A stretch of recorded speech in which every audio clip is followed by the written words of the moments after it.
Glória a Deus. Glória a Deus. Que culto precioso, que noite bendita. Grita aí aonde você está. Ainda bem que eu vim. Não é, rapaz? Perdeu um negócio desse aqui. Você acha que isso aqui é todo dia, toda hora? Né, não? São oportunidades, né? Que o Senhor nos concede. É um privilégio poder estar aqui nessa noite. Eu tenho dito isso aonde eu tenho passado, que um dos maiores privilégios de nós estarmos aqui é poder estarmos aonde Deus está. Eu sempre digo isso, Deus ele está em toda parte porque Ele é onipresente. Não há lugar que uma pessoa possa se esconder de Deus, ou algum lugar onde alguém diz Deus não entra. De vez em quando a gente tem esse costume, né? Um jeito de fala. Mas na verdade, se teologicamente a gente fosse explicar essa maneira de justificar o Deus não entra, Deus não vai aqui, Deus não vai ali, na verdade a gente está querendo dizer sobre lugares onde Deus não manifesta a sua presença. São coisas diferentes. Apesar de Deus estar em toda parte, existem lugares onde mesmo estando Ele não manifesta a sua presença. Mas esse lugar que nós estamos é um lugar onde Deus faz questão de manifestar a sua presença. E existem lugares, eu estava pensando isso aqui, pastor Jason, existem lugares que Deus realmente escolhe para manifestar a sua presença, porque são lugares que obedecem os critérios que lhe agradam a Deus. Não é muito diferente da parte de Deus o que acontece conosco também, sobre não irmos a lugares onde, por mais que tenhamos a liberdade de estar, não nos sentimos à vontade ali. Então fazemos uso do nosso direito e liberdade de não ir. E mesmo tendo porta aberta, mesmo tendo convite, nós não vamos, não é? E Deus também, Ele tem disso, Ele poderia fazer assim. E existem critérios e lugares onde Deus faz justamente ao contrário, né? Imagine como se fosse uma pessoa agora. Use características humanas para definir o que eu estou querendo dizer, mesmo sabendo que Deus, Ele é divino, não é humano, né? A gente chama isso aí de antropoformismo, mas só para a gente entender melhor. Imagine alguém convidando o Senhor e dizendo: Senhor, vamos em tal lugar assim, e alguém poderia achar imaturo, mas pode ter certeza que dentre os critérios, uma das coisas que ele colocaria é: tá, mas quem vai? E a gente acha às vezes imaturo isso, né? Mas eu vejo claramente Deus desejoso em estar em lugares onde tem pessoas que, primeiro e acima de tudo, desejam Ele. Deus não vai aonde não é desejado. Ah, Camila, mas você acabou de dizer que Ele está em toda parte. Sim, mas uma coisa é Ele estar e outra coisa é Ele manifestar a sua presença. Aqui nessa noite Deus faz questão de dizer: estou no meio de vós, através da presença e da pessoa bendita do meu Espírito Santo. Então, se você compreende a grandeza, se você compreende a relevância desse momento, levante as suas mãos aos céus e tribute a Ele uma adoração extremamente espontânea, e diga para Ele o quanto você se sente privilegiado. Diga para Ele que você sabe que esse lugar só é especial porque Ele está aqui. Senão seria uma noite qualquer, seria como qualquer lugar, mas é o privilégio de poder desfrutar de um ambiente, de uma atmosfera aonde Ele está. É que torna a tua semana poderosa, é que torna a tua vida poderosa, é que torna os teus anos significativos, é que dá valor àquilo que não importa mais ninguém. É o que te torna relevante, é o que te faz ser intencional. O fato de saber que você está aonde Deus está, e faz questão de dizer: eu estou no meio de vós. Urabacanda labadaraia, sebre de ramaia. Oh, não tem privilégio maior. Não tem privilégio maior. Deixa Ele perceber que você se sente privilegiado. Deixa Ele perceber o quanto Ele é amado. Manifeste-se, reaja. Meu Deus. Ei, que privilégio. Ai, que privilégio. Meu Deus. Meu Deus. Quantos buscam, mas não encontram, porque não buscam de todo o coração. Mas aqueles que estão aqui conhecem Ele, e deles são conhecidos, porque buscam e o buscam de todo o coração. E a sua palavra é verdade, Ele não nega a si mesmo. Então quando Ele disse: buscar-me-eis e me acharei, 6, ele não estava mentindo. Ele está dizendo para alguém: você me encontrou. Você me encontrou. Meu Deus, obrigada. Deus não é menino. Deus não te traz, não te coloca em furada. Eu vou falar rasgado que é para todo mundo entender. Deus não é moleque. Deus não é garoto. Deus é responsável. Deus é intencional. Deus é comprometido. Eu não planejei dizer isso aqui, mas Deus está me mandando dizer a alguém.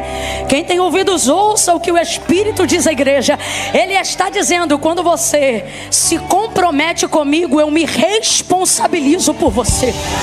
Há alguém aqui que Deus está dizendo: eu me comprometi com você. Eu não fiz uma aliança emocional com você. Eu estou comprometido até a cabeça com o teu ministério, com a tua empresa, com a tua vida. Eu me comprometi com você. Meu Deus, meu Deus, ei, meu Deus. Não sou teu amiguinho, não sou teu colega, não sou sócio meia boca. Eu me comprometi. Eu estou comprometido.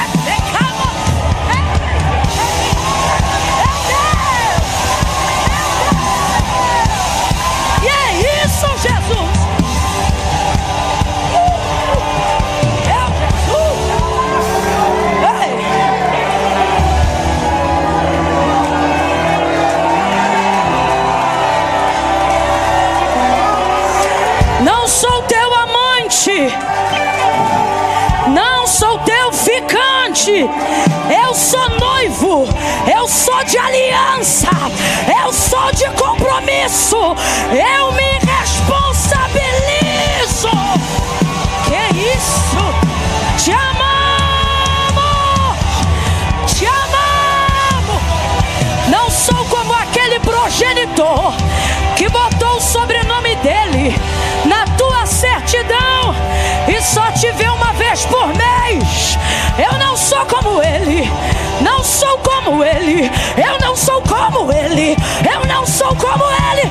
Eu sou o que sou e antes de mim não há nada. Nada que seja mais importante, nada que seja mais relevante. Eu sou o que sou. Eu, Jesus, sou o que sou. Meu Deus, sou o que sou. Que coisa mais linda. Deus nunca me usou assim numa igreja com uma palavra dessa. É a primeira vez que Ele está falando comigo assim para um povo. Ele está dizendo: diga que eu estou comprometido com eles. Diga que eu me comprometi. Que coisa linda. Se eu fosse pastora nessa igreja, eu estava celebrando ao Deus que se compromete.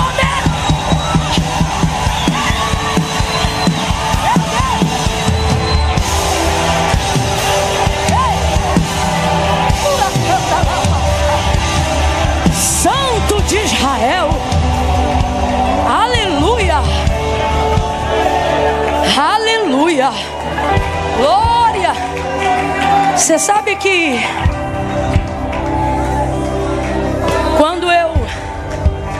quando eu comecei a conhecer o Senhor, porque eu não tive o privilégio de nascer num lar cristão.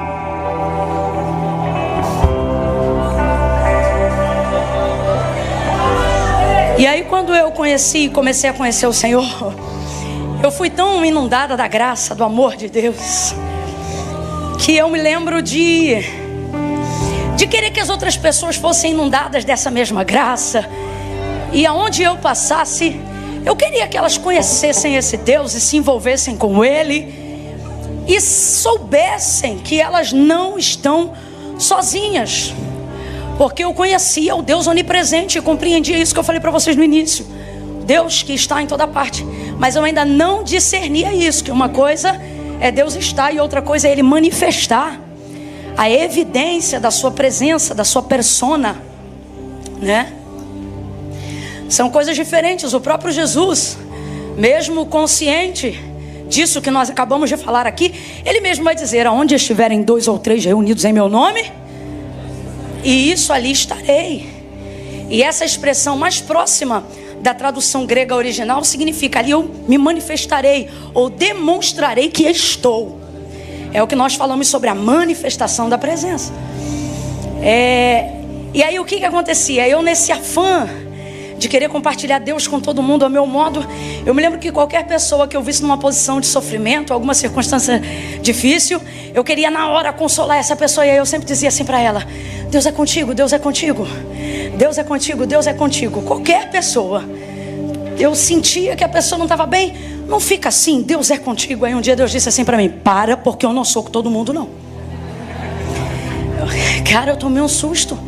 Ué, como assim não é com todo mundo? Não, eu posso estar em todo mundo, mas eu não sou. Isso aqui é o que nós falamos agora, isso é comprometimento, né? Eu não estou com todo mundo, não. Eu não sou, melhor, né? Eu não sou com todo mundo. E aí eu parei. Agora eu só falo isso para quem realmente Deus fala comigo. E eu estava aqui de boa, eu nem imaginei. Tipo assim, para mim hoje Deus estava aqui também, onipresente, onipotente, manifestando sua presença em adoração, em graça, em louvor. Mas Deus tem muitos nomes, né? São muitos os nomes pelos quais identificamos as suas manifestações. Rafá, que cura. Jirê, providência. Nissi, bandeira. Sidequenu, justiça. Tantas, né, que o pessoal do carisma pode explicar melhor. Mas se pudéssemos, ou se tivéssemos nessa noite que escolher só uma, deveríamos sair daqui hoje, quando alguém perguntasse quem estava lá, você deveria dizer: Emanuel esteve conosco. Deus conosco. É o que Ele está fazendo na Lagoinha Tampa. Deus, quando perguntarem: mas como traz, como faz, como paga, como se muda, como batiza, como faz tanto culto? Deus conosco. A resposta é Deus conosco. É Deus conosco. É Deus conosco. Preservem isso. Preservem isso com a vossa vida. Preservem isso em toda a vossa maneira de viver. Porque nada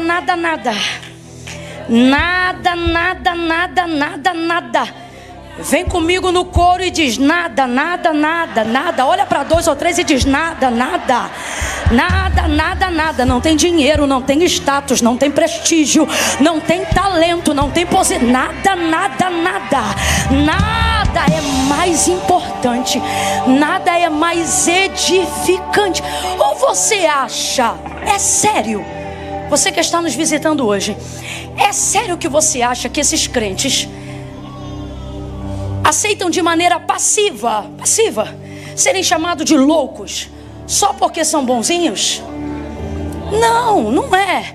Você acha que pessoas que estão em nosso meio hoje, tão santas quanto aqueles que quanto aquele que as justificou e as santificou, elas tiveram o quê? Um surto de posicionamento? Não, elas precisaram tomar decisões que envolviam suas emoções e não sua vida espiritual. Elas não foram abduzidas pelo Espírito Santo. Quem toma sua consciência para te impedir de tomar decisões racionais é Satanás. O Espírito Santo não. Por exemplo, se aqui no culto hoje você quiser entregar sua vida para Jesus, essa é uma escolha sua. O máximo que eu posso fazer é orar pedindo a Deus para abrir seu coração. Mas a decisão é sua. O máximo que eu posso fazer é orar pedindo a Deus para que cadeias que prendem o seu entendimento e as suas decisões caiam por terra agora. Mas não significa que o Espírito Santo vai te abduzir. A sua mente sã vai ter a oportunidade de tomar essa decisão. Caso não, ok, a decisão vai continuar sendo sua. Agora, o que faz essas pessoas viverem isso e renunciarem tantas coisas no mundo que aparentemente pareciam melhores? Prazeres. Vamos falar aqui de prazeres, que eu não sou do tipo de crente que diz que no mundo não tem nada que preste. Não tem nada que preste para a glória de Deus. Porque para a glória do homem, para a alegria da carne, o mundo é o lugar perfeito. prazer e tantas outras coisas. Irmãos, tantas outras coisas que enebriam o homem. Coisas das quais droga nenhuma pode produzir em você mais do que a sua própria vaidade. Alguém alcançou. O mundo tem isso para você. Existem coisas dos quais o reino de Deus não fornece. Existem sentimentos dos quais o reino de Deus não produz. Então é um nível de renúncia, são escolhas que a gente vai fazendo. Agora, uma vez, não precisa de duas, não precisa de três. Uma vez que você tenha coragem, porque Deus deu um nível de poder e de força ao homem. Antes do Espírito te empoderar, Deus te deu um governo. Quando Ele criou o homem, Ele não disse seja cheio do Espírito Santo. Ele disse sujeite o mundo e governe. Há algo em você, há um poder de decisão em você. E aí, uma vez que você tome uma decisão, por mais dura, por mais louca que ela pareça, mas que conscientemente você diga: hoje eu escolho viver de acordo com os critérios. Hoje eu decido viver aonde Deus se manifesta. Hoje eu quero que o lugar que Deus se manifeste não esteja mais sujeito à geografia da igreja que eu visito domingo, mas esteja na geografia que eu pisar, desde que Ele esteja em mim. Hoje eu quero ser o lugar que Deus habita. Daí uma vez que você ousadamente, porque eu vou te falar um negócio, na igreja fala-se muito de homem de Deus, mas eu vou usar esses 2 minutos só para falar de homem. Eu vou usar esses 2 minutos só para falar de mulher. Quando você está num ambiente como esse, fala-se muito, fulano é homem de Deus, ciclano é homem de Deus. Mas já percebeu que antes de ser homem de Deus, primeiro tem que ser homem? Antes de ser mulher de Deus, veja, até a nomenclatura, antes de ser mulher de Deus, primeiro vem mulher. O que a gente entende com isso? Que existem coisas que competem a você e não ao Espírito Santo agindo em você. Não é isso? Então, veja, existem pessoas que para ser homem de Deus primeiro precisam ter coragem de ser. Você está me entendendo? Não tem que consultar ninguém se você vai servir a Deus ou não. Coragem na sua decisão. Não vou para casa, vou fazer uma reunião individual, pessoal e transferível. Intransferível. Entendeu? É você. E aí uma vez que você toma essa decisão, você é inundado de um sentimento que nem as maiores drogas, caso alguém aqui tenha utilizado, tem o poder de te levar. Mano, é o tipo de coisa que fora da experiência só tem a especulação. Só sabe quem vive.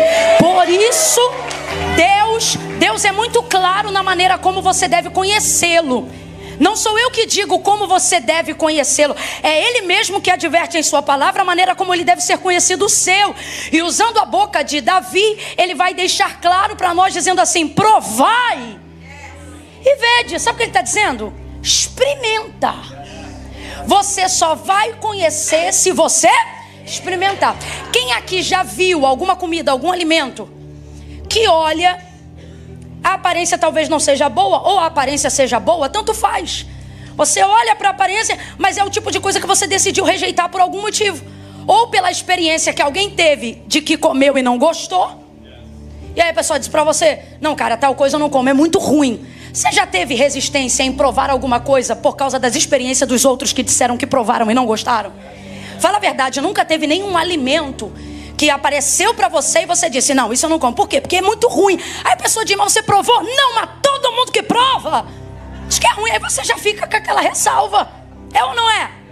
Mas você só pode definir de fato, de verdade, com a sua experiência. Esse é o problema, querer que outros que não viveram o que nós vivemos validem o que nós vivemos. Deus está dizendo para alguém aqui: 2024 não é o ano que você pergunta para os outros como é servir a Deus. 2024 não é o ano que você pergunta como é servir no ministério. 2024 não é o ano que você pergunta às pessoas o que você sentiu quando você subiu as águas batismais. 2024 não é o ano que você pergunta para as pessoas o que acontece quando você é batizado no Espírito Santo com fogo. Em 2024 eu estou declarando profeticamente, você não vai dizer sobre o que ouviu dos outros quando experimentaram. Deus te trouxe aqui para dizer, esse ano é o ano de você experimentar, provar e ver que é bom. Você vai ver que é bom. Se tem uma coisa incrível da parte de Deus, é que Ele pode falar dele mesmo e isso não soa soberbo. Deus faz isso tranquilo. Por exemplo, há uma série de anciões. Você parece até que está numa cúpula de conselho, né? Só que pela boca do profeta Isaías diz que ele ajunta as águas numa porção, pegando tudo aquilo que está sobre água, seja na atmosfera, seja subterrâneo, enfim. E tudo isso não passa de uma gotícula na sua mão.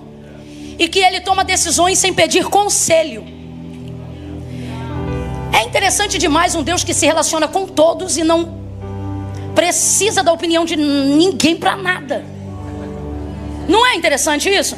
E ele faz questão de dizer que ele é assim. E interessante mais ainda que a gente o adora justamente por isso. Porque o nosso problema não é arrogância, soberba, a autoridade das pessoas, é a falta de identidade delas. E se tem uma pessoa bem resolvida, é Deus. Eu sou o que o Senhor é. Quando Moisés perguntou, quando eu chegar lá e me perguntarem quem foi que me enviou, o que eu digo? Diga que o eu sou. Esquece. Tem outro Deus assim não, filho. Eu sou o que eu sou.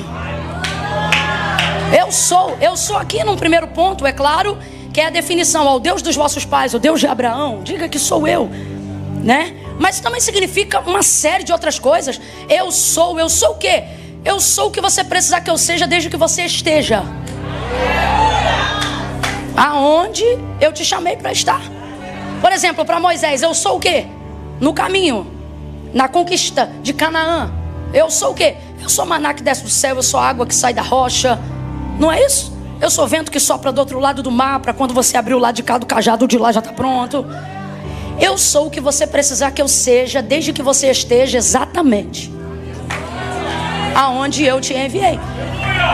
Então, enfim, esse é o Deus que nós servimos. E diante desse Deus, uma vez que você consegue acessá-lo, vem comigo e diz, provar. Só quem consegue fazer esse som do palato, faça agora, fazendo. Isso. Sabe? Só depois que você prova, que é isso que você sente, que você experimenta pessoalmente. Isso tem um poder maior do que... Rapaz, isso tem um poder tão grande que não precisa experimentar todo dia. Se experimentar uma vez, nunca mais, você não consegue. Tanto é que suas crises existenciais é quando passa muito tempo sem... Você já pensa, ele me deixou, que houve, não é mais o mesmo. Porque se deixar, você quer andar por aí igual... E uma vez que você experimenta, você tem uma decisão, uma ousadia muito grande. Que, um exemplo, se você estiver numa vida como a da samaritana, teve 5 e o 6º que tu tem agora não é teu. E aí vamos supor que esse cara paga tudo pra você. Pô, esse cara cuida da casa, esse cara mudou minha vida, esse cara. Aí você conhece o Jesus no poço, que nem aquela mulher. Você vê, ó, que coisa interessante. Ele diz assim, traz aqui teu marido. Ela diz, tua serva não tem marido. Ele disse, tu disseste com verdade, porque relacionamento com Deus, não importa o quão feio seja o que você fez, para ele importante é dizer a... Isso é maravilhoso. Interessante que Jesus não dedicava mais de 15 minutos para os fariseus, mas para pecador arrependido ele passava o dia. Isso é maravilhoso sobre ele. E aí, assentado ali no poço, ele diz, traz aqui teu marido. Tua serva não tem marido. Disseste com verdade, disseste bem, porque tu já tiveste 5 e o 6º que tu tem agora não é teu marido, mas agora está sentado sobre o poço Jesus. E Jesus, na configuração daqueles a quem ela vai se aliançar, configura em João capítulo 4, para nós, isso é profético. Eu sei que essa igreja é uma igreja que caminha no profético. O 7º homem, sim ou não? Dos que ela já passou pela vida, ele diz: olha, tu tiveste 5, o 6º que tu tem agora não é teu. E ela ali vai de fato, mediante confissão, fazer uma aliança com ele. Então ele configura que número de homem? E o 7 é o quê? Rapaz, não, escuta, parece até, isso eu estou dizendo, tá? A Bíblia só conta a história, quem está aplicando isso aqui sou eu.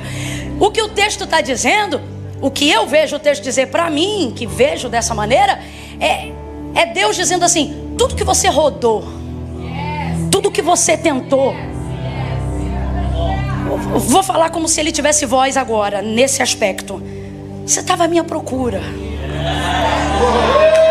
Você queria alguém como eu, então você está tentando. Sobre esse lance de tentativa, eu fiz um vídeo uma ocasião que estava me aborrecendo um pouco. Quando saiu aquela nova rede social, que inclusive eu nunca mais visitei. Como é o nome daquela rede paralela ao Instagram? Qual é? Threads. O dia que eu tiver essa pronúncia eu falo.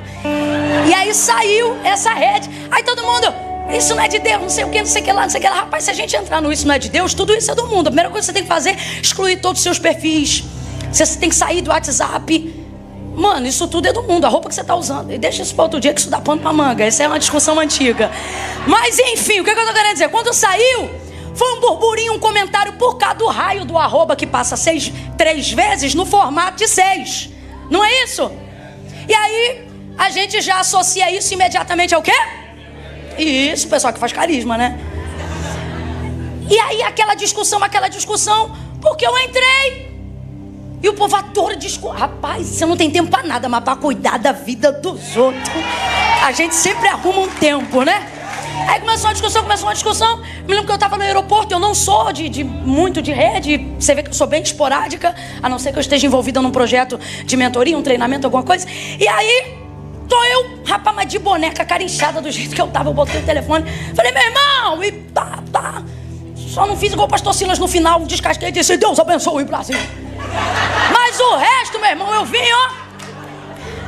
e falei: gente, não sei o que. E se você entrar por esse aspecto, aí fiz uma brincadeira. Isso que eu tô falando não tem base teológica, não. É brincadeira de quem estuda um pouquinho, mas não tem base nenhuma. Inclusive as piores heresias são feitas por quem estuda. Mas escute, eu disse numa brincadeira, eu disse assim: falei: rapaz, você sabe o que é o 666? É a tentativa de alguém que a vida inteira vai querer ser um 7. E o máximo que vai conseguir, isso é uma brincadeira, vou falar de novo, e nunca vai conseguir. Agora, o que eu estou querendo dizer para nós aqui? É uma aplicação. O que eu estou querendo dizer? A nossa vida, quando eu vejo a vida dessa mulher, a nossa vida se assemelha demais a isso.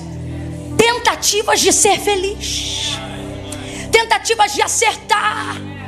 Gente, quem foi Saulo, mesmo na condição de perseguidor, alguém que fazia o que era errado, acreditando que estava fazendo o que era certo? Ele disse: da seita dos fariseus eu fui o pior, o mais correto, o mais, entendeu? Agora você vê, tá ali agora sentado ao poço, essa mulher. Vai, João 4, abre aí. Tá rindo de quê, menino? Abre o texto, porque senão depois aquele povo diz: não abriu a Bíblia. Meu Deus, parece até que eu tô falando 30 minutos de mim. Tô falando de mim? Não, mas não adianta. Sempre vai ter uma religiosa. João capítulo 4. Abra a sua Bíblia em João capítulo 4. Meu Deus.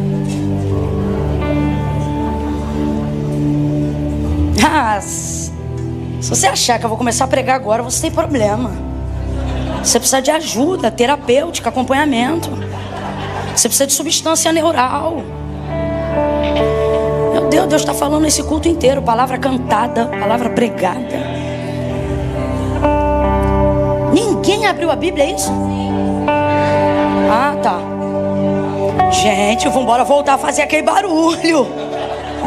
Vamos lá, João capítulo de número 4. Versículo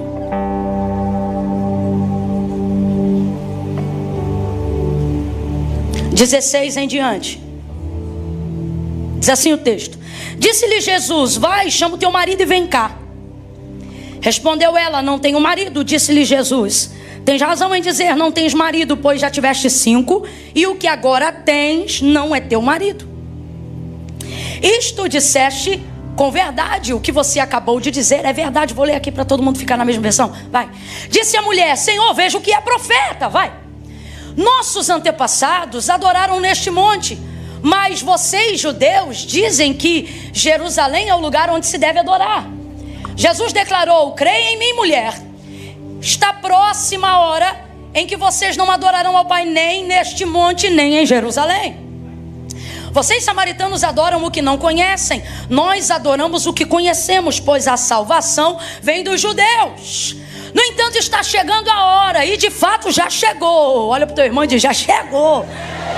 Ei, fala para quem está do teu lado: no meu relógio, ó, já deu.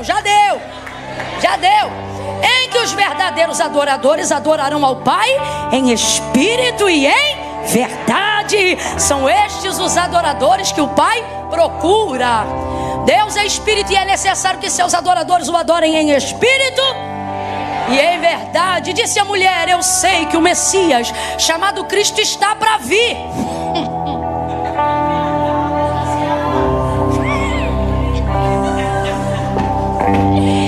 E quando ele vier, ele explicará tudo para nós.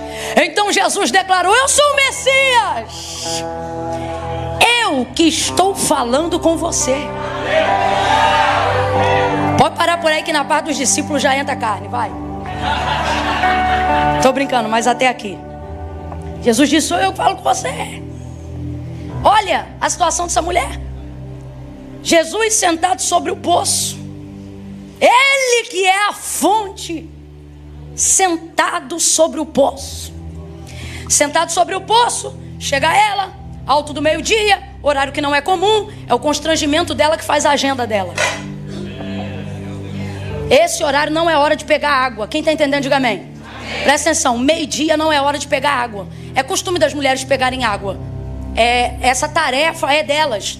Mas também é costume que seja de manhã, quando o sol ainda não está no posto mais alto do céu e logo o calor não está tão escaldante. Haja vista que é um serviço que emprega exercício físico e muita exposição.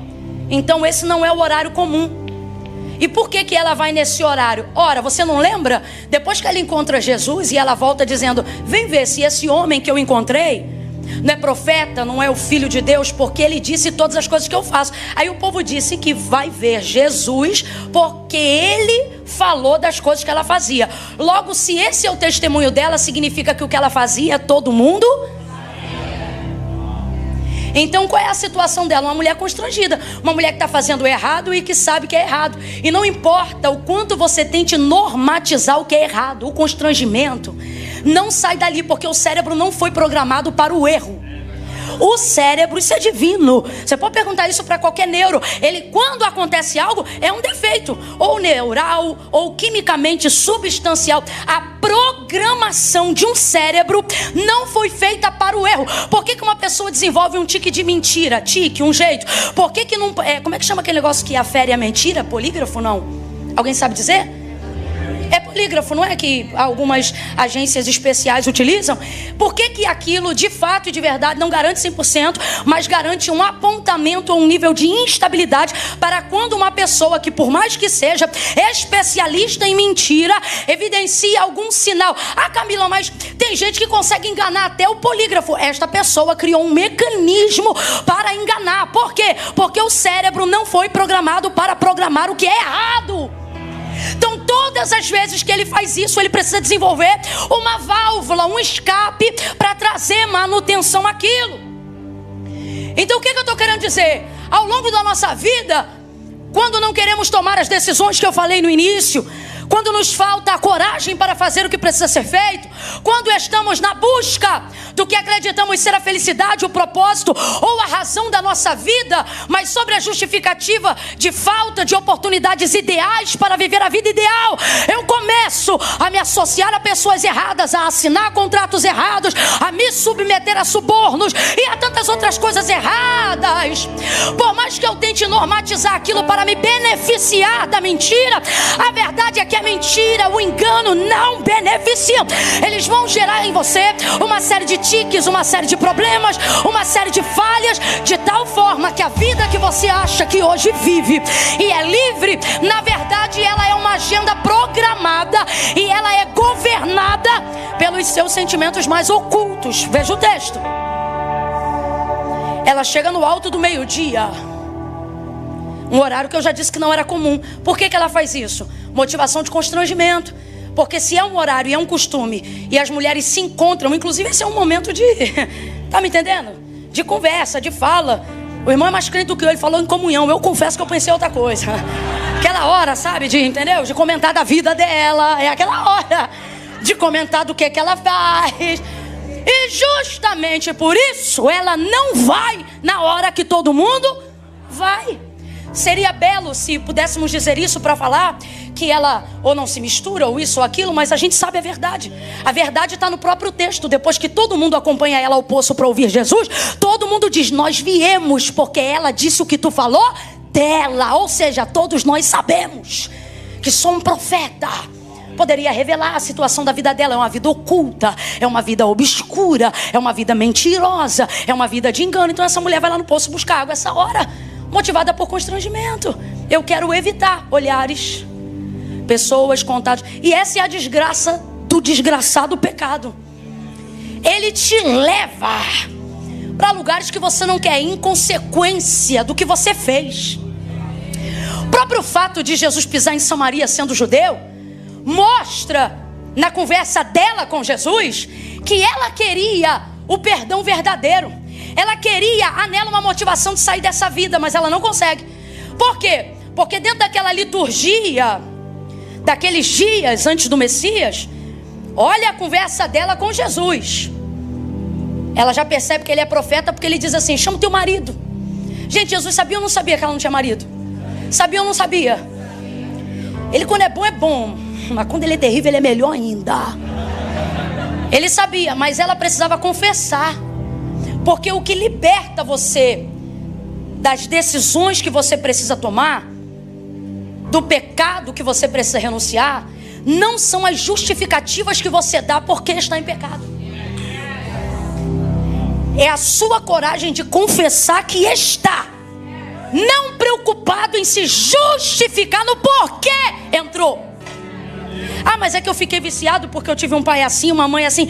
Com Jesus essa demanda não funciona. Eu vou falar rasgado que é para todo mundo entender. Justificativas não podem fazer nada por você, mas confissões viram a sua história, mudam a sua trajetória.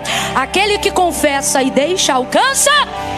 Não é juízo não, não é chibatada não, não é sentença não, não é. Aquele que confessa e deixa alcança. Então o que o diabo faz? O que sua mente faz? O que o treinamento do engano faz? Cria em você a capacidade de continuar se justificando, para ter a quem responsabilizar, enquanto você ainda não tem coragem de se responsabilizar. E enquanto você não se responsabiliza, Deus não muda a sua história. Por que não? Porque Deus não está aparecendo para a cidade de Samaria. Jesus não está pregando no centro de Samaria. Veja. Jesus não procura as pessoas que falam dela. Jesus procura ela. Marca um encontro sem falar com ela, mas o encontro é com ela. Então de quem é a chance? De quem é a oportunidade? De quem é o privilégio? Você tem que entender que diante de todo confronto que você rejeita, é a porta do crescimento. Todo confronto que você tenta fugir, nele está a porta de saída do que você não quer mais fazer.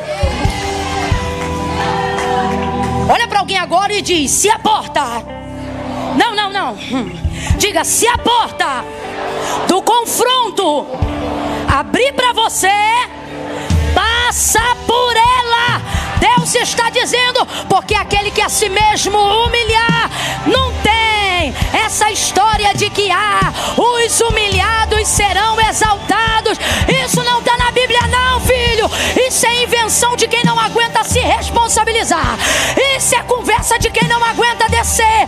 Aqui, meu irmão, é cristianismo na veia. O que ele está dizendo é: não espera ninguém te humilhar.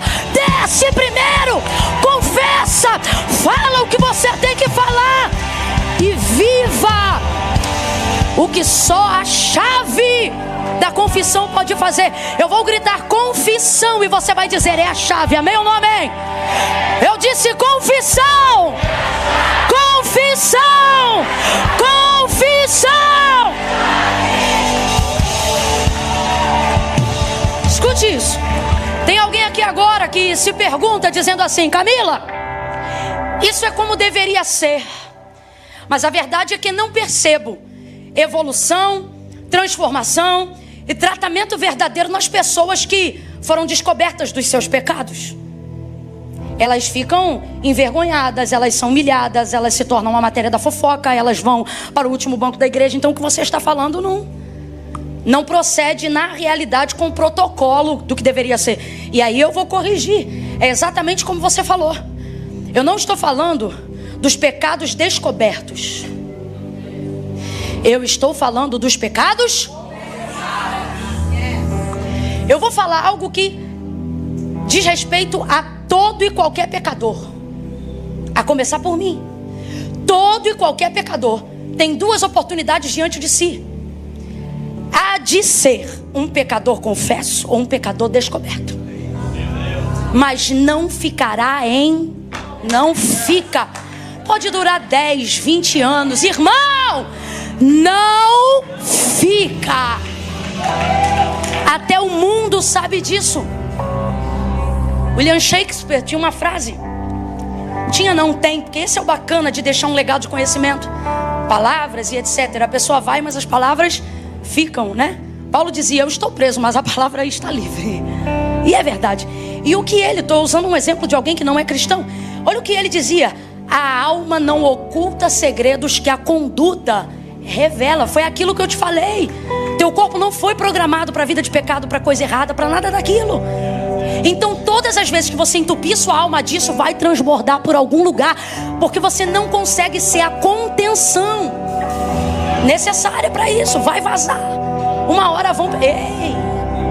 Segunda palavra profética da noite: pastor, não fique triste, mas vai vazar. Deixa vazar. Se você é crente aqui, diga: deixa vazar.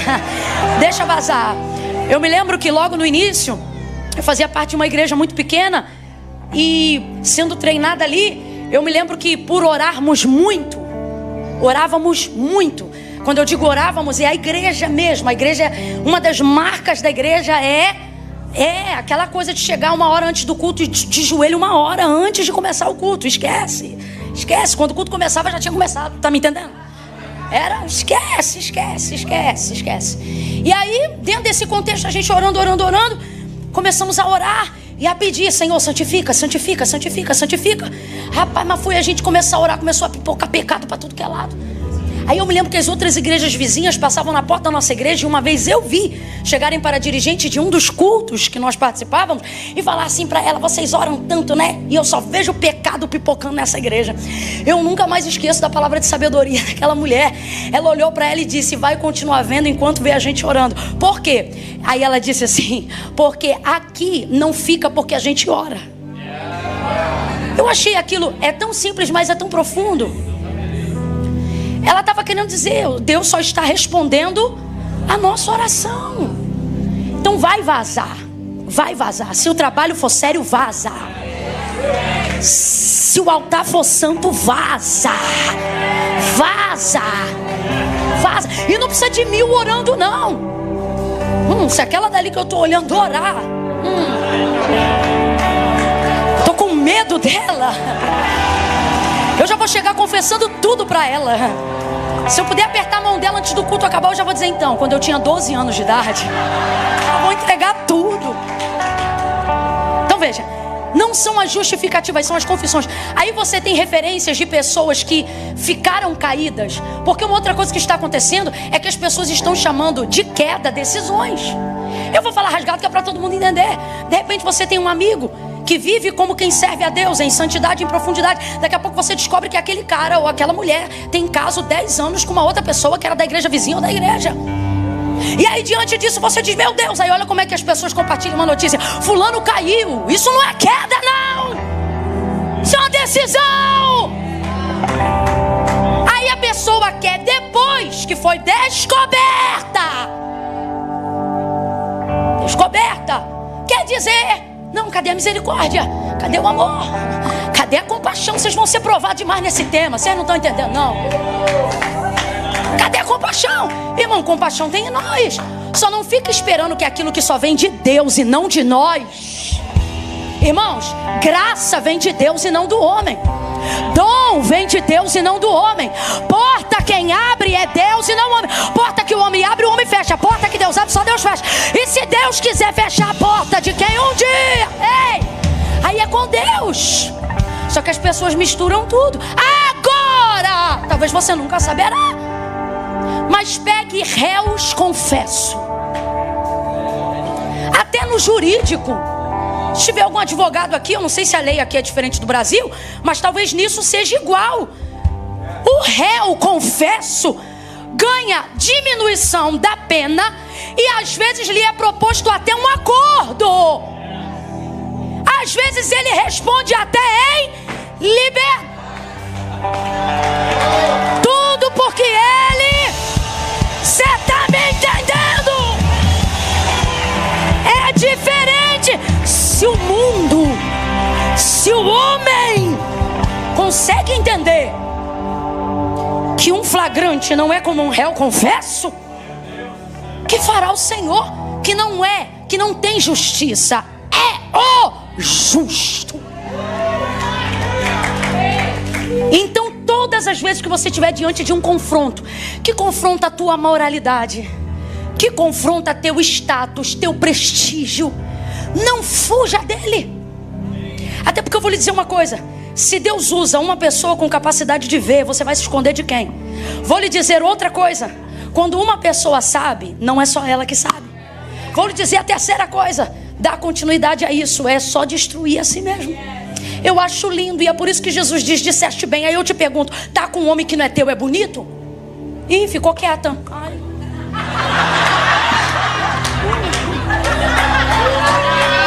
Eu vou perguntar de novo, finge que isso não aconteceu, abre a boca e responde. Responde, irmão, senão Jeremias vai me pegar aqui agora. Eu quero ouvir as vozes femininas com força agora. Tá com um homem, dizer que está com um homem que não é seu é bonito? Não, não é bonito. Mas olha o que Jesus diz. Disseste bem, por quê? Porque para Jesus, eu já disse, a beleza está na verdade. Ela pode não ser bonita na situação, mas ela preserva a beleza da verdade. Rapaz, tá arrebentada, tá arrebentada. Você tem que ser o primeiro a admitir quando você tá arrebentado. Isso vai te ajudar a ter coragem que você precisa para confessar o que precisa ser dito. Aí ele diz, disseste bem. Tiveste 5, 6 que tu tem agora não é teu marido. Aí ela, constrangida, ela vai dizer assim: onde é que se deve adorar? Adoração aqui não é o que nós na cultura ocidental aprendemos como adoração. Não é música, não é mão estendida, não é glória nem aleluia. É a adoração instituída por Deus desde a primeira devoção no deserto. Qual? Moisés, fala para o povo que o meu culto funciona assim. Estou falando na minha expressão para a gente entender o significado real do texto. Fala para o povo que no meu culto ninguém se apresenta de mãos vazias. Então a adoração, e isso deveria ser cada vez mais ensinado em nosso meio, a adoração não tem a ver com o que chamamos de adoração e é júbilo. A adoração está associado diretamente à entrega. Isso é tão contrário à nossa realidade, que é costume nosso mesmo. Alguém perguntar, tá indo aonde? Tô indo pro culto, vai fazer o que lá? Vou receber uma bênção. A gente vem como tomadores e deveríamos vir como entregadores. Não vim receber. Receber é condição ligada ao que eu entrego. Então quando alguém perguntasse para você, você está indo para onde? Ah, estou indo para o culto. Lá você vai fazer o quê? Lá eu vou entregar. E recebe alguma coisa? Depende do que eu vou entregar. Você também é real. Agora eu não estou parafraseando, eu estou te falando como é. Ok? Só que com o passar do tempo, eu não sei, acho que foi ficando difícil a entrega. E alguém começou a dizer, é mais fácil receber. Eu não sei o que houve. Mas quando ela diz assim, estou trazendo a explicação do texto, aonde se deve adorar? No templo ou no monte, sabe o que ele está dizendo? Aonde eu entrego uma oferta para a expiação desse pecado que acabou de ser confessado aqui. O que ela está querendo dizer é exatamente o que eu estou dizendo aqui para vocês. Ah, Camila, mas tinha que ter um dinheiro, alguma coisa? Não, essa é a forma que a gente tem num período encurtado do ofertório. O ato de devoção estava baseado na entrega, foi explicado por Deus a Moisés, e em Levítico a gente vê uma extensão longa disso. Olha, um exemplo. Ah, se você vai pedir perdão pelo pecado X, leva 2 bodes. Ah, se o que você quer é agradecer pelo nascimento tal, se você for rico, leve um novilho, um boi. Mas se você for pobre, leve uma rolinha ou 2. Deus sempre trabalhou com percentual. Eu acho isso lindo, porque o percentual, ele traz equidade. Não é? Não é tanto, é tanto do teu tanto. E o teu tanto não é igual ao meu tanto. E é Deus dizendo, eu vou querer o tanto é de cada um, de acordo com o seu cada um. É Deus é. Ah, gente, meu sonho é apresentar Deus pro... É Paulo Guedes, o que passou na economia do Brasil? Tá de dizer, Paulo, você combina, cara. Conheça o Senhor. Né? Fez um bom trabalho. Veja. Então, o que ela está dizendo é, agora que o pecado foi confessado, eu preciso legitimar. O que é isso? Fechar o ciclo. Camila, mas eu já confessei, mas não fecha o ciclo. Porque vem aqui, conta, mas não fecha o ciclo. Tem que fechar o ciclo. Legitima a confissão. Senão é... Não quero arrumar problema hoje não, Jesus. Não vou não, porque depois é minha cara que fica na internet. Vou me poupar de mim mesmo. Enfim, tem que fechar o ciclo. Então, olha, ela entende, eu só posso ser de fato perdoada se eu fechar o ciclo. E aonde se fecha o ciclo? Aí vem a dúvida real. Eu vou terminar nesse tópico, prometo. Aonde vem a dúvida real? Eu levo esta oferta, eu faço esta entrega, eu fecho a confissão disso. No templo, o templo ficava onde? Jerusalém. Ou no monte, o monte era em Samaria. Por que no monte em Samaria tem altar ao Deus de Israel? Porque samaritanos não podem mais frequentar o templo em Jerusalém. E por que não podem? Porque eles erraram, porque eles pecaram e eles foram destituídos desse lugar original de adoração. Então eles não são bem-vindos lá. Eles não podem entrar lá. Agora, onde está o problema? O lugar que legitima e fecha o ciclo é o lugar de adoração original. Então, para essa mulher fechar o ciclo, se fosse dentro do prognóstico normal, ela deveria fechar o ciclo aonde? No templo, que é onde? Jerusalém. Então ela tinha que ir para o templo. Olha o que Jesus diz para ela. Olha a taca que ele dá nela com o maior carinho do mundo. Tu sabes que a salvação vem dos judeus. Ele não está dizendo que são os judeus que salvam. O que ele está dizendo é, você sabe que o lugar original de adoração não é no monte, é em Jerusalém. Você sabe disso. Ou seja, você só está perguntando o que você já não diz que não sabe, que a gente sabe. Só que mesmo assim, porque a pergunta dela é legítima, porque a bichinha sabe que está toda errada e sabe que o lugar original é Jerusalém, mas ela também sabe que ela é tida como uma cadela naquela sociedade. Então por isso ela não pode. Aí vem comigo.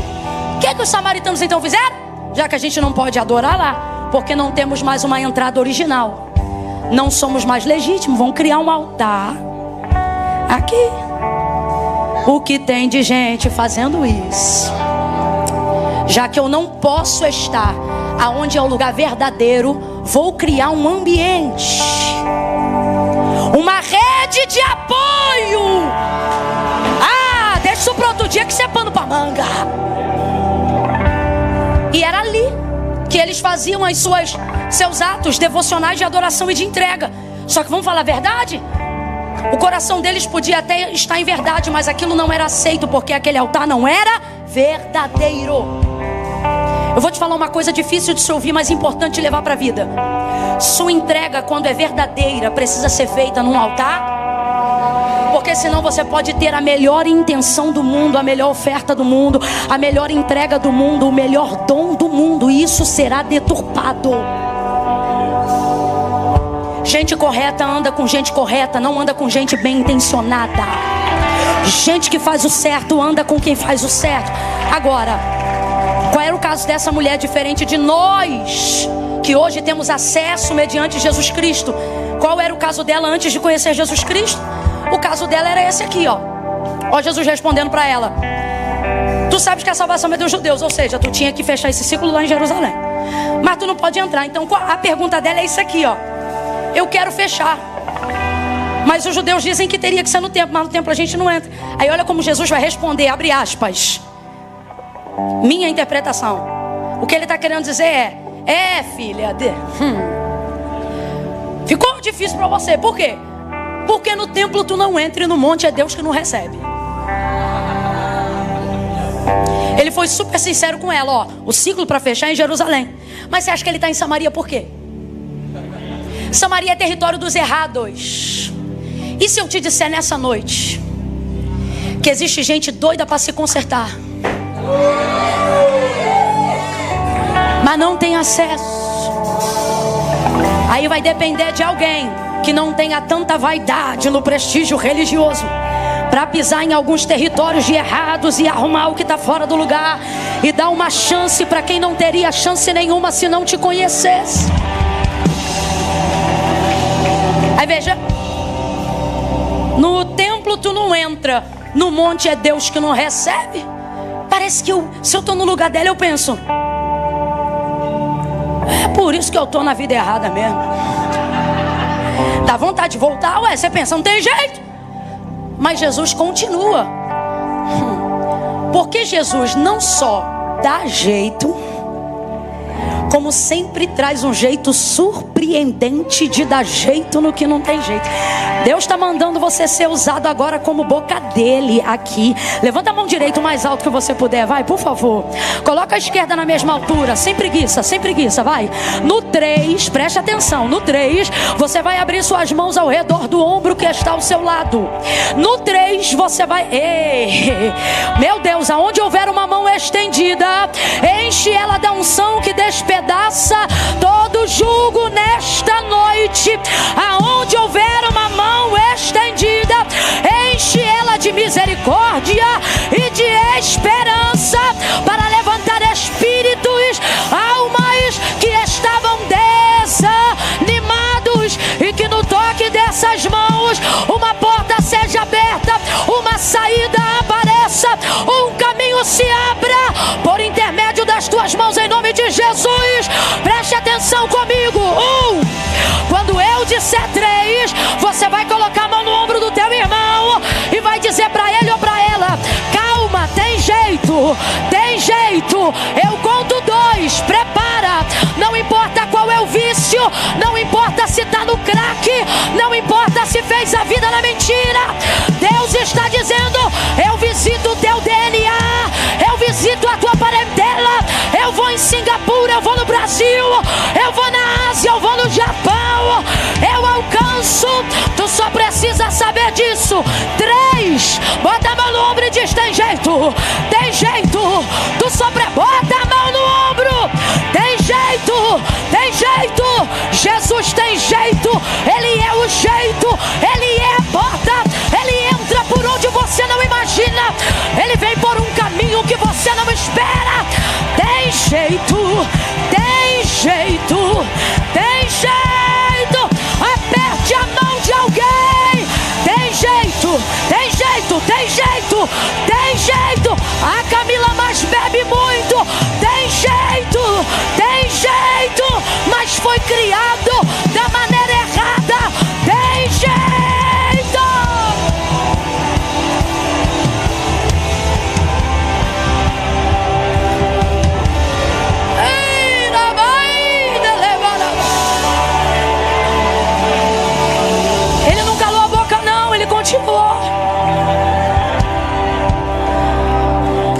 continuou. Ele disse assim: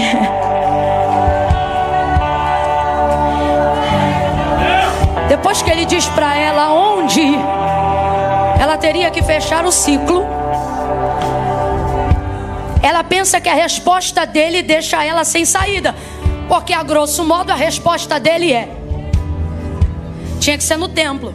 Mas no templo tu não entra e no monte é Deus que não recebe. Aí ela fica tão desolada que ela diz assim: olha que mulher esperançosa. Só consegue sair do erro quem tem esperança. Olha que mulher esperançosa. Deus é quem dá esperança a viciados. Quando você vê um viciado dizendo assim: um dia eu vou sair dessa vida, não ria dele. Diga assim: Jesus tira dessa vida mesmo. Tem jeito. Tem jeito. Eu conheço gente que saiu dessa vida. Alimente a esperança dos que querem sair de um erro e não podem. Porque Jesus pode. E é Jesus que alimenta essa esperança. Ela está tão desolada, mas ela tem esperança. E ela responde assim: eu sei que o Messias, o chamado Cristo, vem. Olha isso. Ela está esperando o Cristo. E quando ele vier, ele vai nos ensinar. Por que ela diz isso? Tu não me deu saída nenhuma. O que basicamente tu disse foi o quê? No templo eu não entro, no monte é Deus que não recebe. Tu me deixou sinuca de bico. Mas aqui mas tem um. É muito lindo. Aqui eu sei o que ela está querendo dizer. Eu gosto sempre de falar no popular, acho que é para todo mundo entender. O que ela está dizendo é isso aqui: você não sabe o que vai fazer, você não consegue me ajudar, tu só expõe meu pecado. Mas vem um aí, ele não só expõe, ele também me dá resposta. Ele não só expõe, ele também me dá a saída. Ele não só expõe, ele também me dá um jeito. Jesus é assim. Abra a boca comigo e diga: Jesus é assim. Agora me ouça. Assim como, Camila, Jesus é assim. Jesus faz a ferida e depois ele mesmo liga. Tem coisa que é só Jesus que faz. Quer ver? João 9. O cego de nascença, lama, cuspiu, mexeu e aplicou nos olhos. Agora vai e lava-te no tanque de Siloé. O homem foi lá, se lavou e voltou vendo. Agora imagina o homem indo pro tanque sujo. Quem te sujou? Se Jesus aí, rapaz, se Galileu, rapaz, ele jogou lama em você, jogou. Agora imagina ele voltando curado e limpinho. Uai, tu tá enxergando? E agora como é que tu tá vendo? Rapaz, o Galileu, esse Jesus aí, o homem de Nazaré. Entenda, na hora da lama as pessoas não entendem porque você renuncia tanto para estar com ele. Porque a lama fala da exposição, da confissão, do constrangimento, do confronto, da denúncia. Sim ou não? Sim ou não? Aí tem gente que não entende. Rapaz, depois que tu conheceu Jesus, tu ficou mais esquisito. Tu já era cego, agora tu tá enlameado. Se ele pudesse falar para a aplicação do que nós estamos falando aqui, ele diria para esses faladores: fiquem tranquilos. Por quê? Porque quem jogou lama também me disse onde tem água. Quem jogou lama também me disse onde limpa. Você está entendendo o que Deus está falando? Alguém está entendendo? Alguém está entendendo o que Deus... Fica tranquilo. Quem denunciou meu pecado também tem meu perdão na mão. Quem denunciou meu erro também tem a porta do meu acerto, o mapa da minha vida. É por isso que eu amo ele e tudo é pra ele. Olha a esperança. Olha a esperança dela. Eu sei, porque veio um aí. Ele não vai só dizer que eu tive 5. Estou parafraseando. Ele não vai só dizer que eu tive 5 e que o 6º não é meu, não. Ele vai me dizer o que fazer. Ele dá jeito. Eu estou esperando o Messias. Tem um ponto de exclamação no texto, você lembra? Ele amou tanto esse comportamento nela que eu não sei se ele pretendia cozinhar ela mais um pouquinho. Mas ele não aguentou. Porque quando ele viu esse comportamento nela, tem um ponto de exclamação. É como se ele fizesse num ato de surpresa. Ele exclamou. Exclamou significa que ele levantou o uso da voz. Olha a alegria dele. Sou eu! você viu. Ele está emocionado, ele está maravilhado, porque tem mais festa no céu quando um pecador se arrepende do que qualquer outra coisa que a igreja possa fazer. Sou eu. Olha que lindo. Olha que lindo ele dizendo: sou eu que falo contigo. Parece até conversa de vizinho. Menino, sou eu. Aí ela, imagina ela: ah, você tá brincando? Que esse homem que vai salvar o mundo parou no meu poço? A gente tem uma mania de esperar a salvação, mas quando ela vem a gente diz: ah, ele vai ligar pra mim. Não é? Eu me lembro quando eu entreguei minha vida para Cristo e logo em seguida recebi dele uma promessa, que é essa que eu vivo hoje. E eu me lembro de vezes ou outra acreditar, mas rir a beça igual Sara, e falar assim: pô, o dono do mundo tá aqui comigo na minha cozinha. Te juro. Eu dizia: pô, o dono do mundo tá falando comigo aqui, pô, na minha louça. Eu lavando louça e Jesus me mostrando as coisas. E eu pensando, às vezes, eu ficava assim, ó, vendo, achando que era eu que estava vendo por conta própria, e dizendo assim: rapaz, já pensou? E ele comigo dizendo: vou te levar, vou fazer. E eu ficava: tanta coisa para ele fazer. Ele vai me botar no avião, vai passagem. Me lembro de Deus usar seus vasos, não uma, não duas, mas várias vezes. Eu só tinha 2 mudas de veste de roupa de troca, uma para culto de semana e uma para final de semana. E eu me lembro que Deus usava seus vasos, porque ele falava: vou te levar e tal, não sei o quê. Eu pensava: Deus, eu não tenho roupa, eu não tenho nada, onde que eu vou arrumar mais roupa para ter mais uma semana? E aí Deus usava os vasos e dizia assim: vou eu te vestir, vou eu te calçar. Diante de Deus, hoje eu fico pensando como eu pensava na época, assim: tanta coisa para ele fazer, vai me vestir, vai me calçar. Até hoje, quando todo ano eu faço aquela limpa do guarda-roupa, que a gente sempre faz, né? Não tem uma vez que eu não tiro aquelas sacas e sacas e sacas de roupa. Talvez alguém agora está olhando dizendo: você tem tanta roupa, mas sempre te vejo com as mesmas. É que eu só uso o que eu de fato fico à vontade no altar, mas fora do altar eu tenho outras roupas também. E aí, no dia de fazer a limpa e tal, eu ouço como se fosse um daqueles dias: eu não te falei que eu ia te vestir, que eu ia te calçar? É incrível. Então eu imagino o espanto dela dizendo: o dono do... aqui. Agora vamos lá, como é que ele vai fechar esse ciclo? Se ele disse que no templo não entra e no monte não recebe. Ah, mas o Messias vem, sou eu.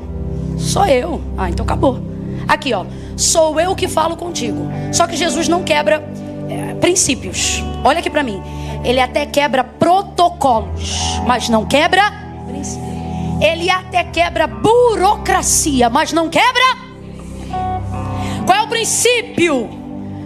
Essa mulher, naquele contexto, antes de cruz, essa mulher precisa de um altar.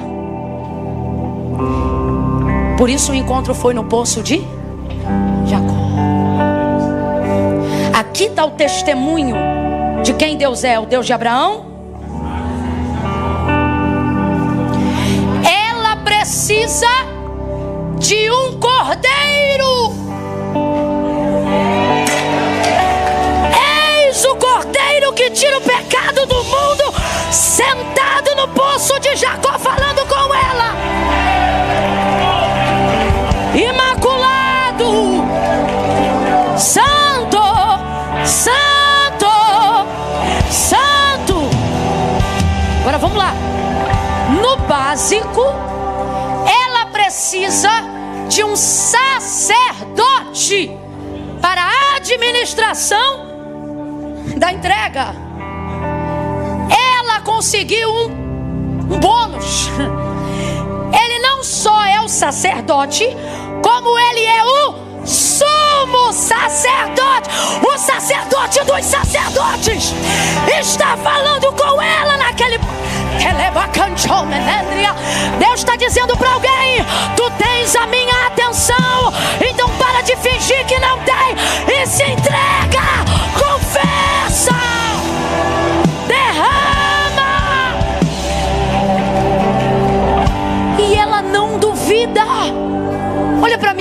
igreja, ela não duvida. Eu vou falar como Deus está mandando, o que eu vou dizer agora eu nunca disse. Quando uma igreja ora, como vocês oraram por essa conferência, Deus faz coisas que nunca fez. Essa é a segunda vez que eu estou dizendo que vou dizer uma coisa que eu nunca disse. Deus está dizendo assim: você quer sair da tua condição, na tua mente você pede ajuda, eu crio uma circunstância para chamar a sua atenção, e quando você tem minha atenção, você cria um mecanismo na sua mente dizendo: não é possível que alguém tenha tanta atenção. Agora mesmo, enquanto eu prego, sua mente humana e um tanto quanto influenciada por pecados e coisas das quais você tenta se desvencilhar, está tentando ir de contra tudo que eu estou falando para você, dizendo: sua mente espiritual diz assim: como Deus está falando comigo. Mas a carne diz para você: você acha que esse tanto de gente Deus está falando com você? É muita atenção para você. Só que tudo isso é humano. Tudo isso é humano, isso é mental. Isso é a sina do pecado e do homem caído que você não sepulta até o arrebatamento da igreja. Veja, o que eu acho lindo nessa mulher é uma simplicidade que às vezes falta em nós. De que, Camila? De simplesmente acreditar na experiência que está sendo vivida. Agora eu te pergunto: o que você tem a perder em acreditar que Jesus decidiu dar atenção para você e mudar a sua vida? A minha pergunta é: o que você tem a perder? Eu vou te responder agora. Você pensa: eu tenho medo de me frustrar. E o Senhor está dizendo: interessante, esse medo você não tem quando faz coisa errada, mas está tendo em fazer a coisa certa. Logo, você deveria raciocinar que isso é o mundo militando contra a sua chance. A palavra de Deus diz uma coisa incrível sobre a fé. Ela diz assim: a vitória que vence o mundo, ou esta é a vitória que vence o mundo, a vossa fé. O que é fé? A expectativa, a certeza das coisas que eu não vejo, mas espero. Olha para cá. Se a vitória que vence o mundo, o sistema, a malignidade, o pecado, o erro, o mundo vai militar contra quem? Você. Porque o mundo não vai cooperar que você o destrua. O mundo não vai fortalecer a arma que você tem para destruir o sistema. Então, todas as vezes que você estiver em vias de tomar uma decisão baseada em fé, o mundo vai fazer de tudo. A educação dos seus pais, a cultura de onde você foi criado, a geografia de onde você está, vai ganhar voz na maneira como você foi doutrinado, e vai tentar te fazer acreditar que esta experiência é uma mentira. Mas ela é a fé. Ela é a fé. Ele está dizendo: seja fiel. Seja fiel a esta experiência. Entrega o teu caminho ao Senhor. Confia nele e o mais Ele fará. Pegue a mão de alguém aí agora. Segure a mão de alguém do seu lado agora. Eu disse agora, agora, agora mesmo. E diga: é fé. É fé. Tome uma decisão de fé. Escolha o que é certo. Se entregue. Entrega tudo. Entrega tudo. Entrega tudo. De pé como estamos. De pé como estamos. Grite comigo esse grito de guerra. Diga assim: entrega tudo. Grite: entrega tudo. Presta atenção. Isso, de pé, de pé. Decidir não entregar nada não muda nada. Tomar a decisão de entregar tudo muda tudo. Saia do raso. Saia do lugar da mediocridade e das decisões. Desculpa, eu vou falar como Deus está mandando. Quem se desculpa sou eu, não é Deus. Eu é que ainda estou vencendo algumas covardias proféticas. Deus está dizendo: você está tomando decisões medíocres, medianas, quando a fé que você tem já é o suficiente para tomar decisões radicais. Você está pronto para isso? Eu quero que você olhe para alguém mesmo não conhecendo essa pessoa, mas porque ela está na atmosfera onde Deus está entregando isso, eu estou autorizada por Deus a te autorizar a dizer isso. Então olhe para ela e diga: você está pronto. Você está pronta, você está pronto. Diga, se você está aqui, você está pronto. Se você está ouvindo essa palavra é porque você está pronto, você está pronta, você está pronto. Jesus passou por um campo cheio de milho, e ele disse assim, olhando para o campo que todos estavam vendo, e ele disse assim: vocês dizem, falou para os seus discípulos, que faltam 3 meses para a colheita, ou seja, para esses campos estarem prontos para a colheita, mas eu vos digo, e ele estava falando não de milho, mas de pessoas. Aí ele diz assim: eu vos digo que esses campos estão prontos, que essas vidas, essas pessoas no mundo estão prontas para o reino, para o meu evangelho. Elas querem a salvação, elas querem a redenção, elas querem se livrar dos pecados, das culpas e das dores de decisões erradas que elas tomaram até hoje. Elas querem. Mas o que você aprendeu hoje aqui? Que só existe algumas maneiras de fazer isso, e todas elas te levam a uma única pessoa, a pessoa bendita de Jesus Cristo. Só Ele dá jeito para o que não tem. Ele perdoou ela, e perdoou, e deu uma oportunidade a todos nós, dizendo: ó, chegou a hora. Pergunta assim para o teu irmão: que horas são agora? Responde logo para ele e diz assim: é a tua hora. É a tua hora. Essa hora é tua, esse tempo é teu, esse ano é seu. É o ano do evangelho ter a maior relevância nas suas decisões. Esse é o ano, esse é o tempo, é agora. Tome decisões. Olhe para mim. Isso não tem nada a ver com o quanto eu preguei hoje. Escute, o que muda a sua vida não é quanto tempo eu usei para pregar, nem mesmo a revelação do texto. O que muda a sua vida é a decisão que você vai tomar diante do que você ouviu. Não são sermões que mudam a nossa vida, são as decisões que tomamos nos sermões que ouvimos. Eu quero te convidar. Eu vou dar uma oportunidade aqui agora, eu vou entrar nela, porque eu sei que a gente está debaixo de uma nuvem nessa noite. Estou nela, Deus, me considera também. Se compromete comigo também. Ó, tem uma oportunidade aberta aqui agora,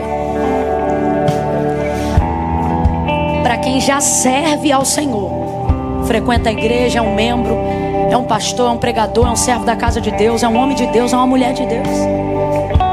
Deus está dizendo: não te excluo dessa mensagem, ela também é para você. Você sabe que existem decisões de fé que você tem que tomar esse ano. A estes, Deus não está chamando para largar o pecado, porque eu considero santos servos de Deus. A estes, Deus está chamando para sair do lugar da mediocridade. Vou falar como Ele está mandando a seus servos, e isso me inclui. Sua geografia não combina mais com aquilo que eu estou te entregando, com a resposta daquilo que você está me entregando. 15 minutos da sua devocional não cabem o peso da revelação que eu quero te mostrar esse ano. Saia da mediocridade do tempo, saia da mediocridade da geografia. Há um convite hoje aqui aos servos de Deus. A mim, eu me sinto atraída por esse convite. Eu sinto Deus dizendo para mim, enquanto eu prego a vocês, a mesma coisa. Decisões, tome decisões radicais. Terceira vez, e eu nunca falei isso em nenhum outro lugar. Deus está dizendo: é o tempo. Tem gente querendo descobrir quando é o tempo. Deus está dizendo para vocês: o tempo chegou. é o tempo perfeito para decisões radicais. O portal das decisões mais assertivas da sua vida foi aberto essa noite. Passe por ele. Agora tem uma outra oportunidade aberta aqui também. A quem? Aos que estão hoje aqui e querem tomar a decisão corajosa que a samaritana tomou. Camila, hoje eu não vou fugir do confronto. Camila, não. Que eu desapareça. Não é comigo que você tem que falar. É Deus. Hoje eu não vou fugir do confronto. Quer saber? Também não vou mais me justificar. Hoje eu vou do jeito que eu estou, como aquela mulher no poço. Eu vou te falar a verdade, por mais feia que ela seja. Hoje eu vou, não importa qual é a gravidade do pecado que tenha me amarrado até aqui. Hoje eu vou entregar essas amarras. Nem que eu vá algemado, eu vou algemado para a tua mão. Eu estou indo. E você vai tomar essa decisão na sua vida. Se você já tomou essa decisão um dia, mas se afastou, eu não vou te chamar para tomar essa decisão de novo, porque o que eu preguei, eu repito, essa decisão basta uma vez. Eu vou te chamar apenas para reconciliação. Camila, já servi, conheço esse Deus, mas me afastei. Eu tenho que ir aí na frente e decidir? Não, você tem que vir aqui na frente reconciliar, porque você já sabe que Ele é o caminho, a verdade e a vida. Camila, eu venho sempre à igreja, mas eu nunca fui no altar tomar uma decisão. Nunca levantei minha mão. Precisa fazer isso? Precisa. Quem inventou isso? Lagoinha? Não. Jesus disse assim: aquele que me confessar diante dos homens, eu também o confessarei diante do meu Pai que está nos céus. Sabe o que ele está dizendo? Se você se expuser por mim, eu vou me expor diante do meu Pai por você. Vou te proteger, vou te blindar. Quando naquele grande dia alguém falar, e esse aí quem é? Eu vou dizer, esse é meu. Esse está comigo. Esse pecador, esse vacilão no livro das obras aqui, ó. Mas tá comigo. Cobre tudo com sangue e deixa entrar. Mas isso é só para quem se expor por ele aqui. Não, Camila, eu vou ficar aqui no meu coração. Ele sabe que você não se expôs. Então ele também não vai se expor por você. Tem que tomar decisão, é coragem, é cara na lata. Lembra a parte que eu falei que antes de ser de Deus tem que ser você? Essa parte é você. Eu oro agora para que o Espírito Santo coopere com o seu entendimento da palavra. Oro para que cadeias que agravavam o seu entendimento e os seus ouvidos caiam por terra agora em nome de Jesus. Você é livre para tomar essa decisão por você. Quando eu disser 3, quem está aqui, eu poderia pedir para levantar a mão, porque está muito cheio, mas hoje é confronto. Vai ter que vir aqui no altar. Camila, eu vou ir fazer o quê? Eu vou entender sua chegada aqui como confissão pública de fé. Só isso. Mas se não vier, eu não vou receber como confissão de fé, porque não posso confessar o que não vi. Mas se tiver a coragem dela, a dela. 1, 2, 3. Se você está afastado, está distante, se você precisa tomar uma decisão ao lado de Jesus hoje, tira teu pé do chão e agora vem pro altar. Vem pro altar de Deus agora. Entrega o teu caminho para Ele. Diga para Ele: eu entendi e me decidi. Eu entendi e me decidi. Eu tô decidido. Eu tô decidida. Eu tô decidida. Vem. Deus, e que se abra os céus, o teu reino vem, a nossa fé está no nosso Deus, e que se abra os céus.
Nós oramos agora como igreja e concordamos com essa oração em nome de Jesus.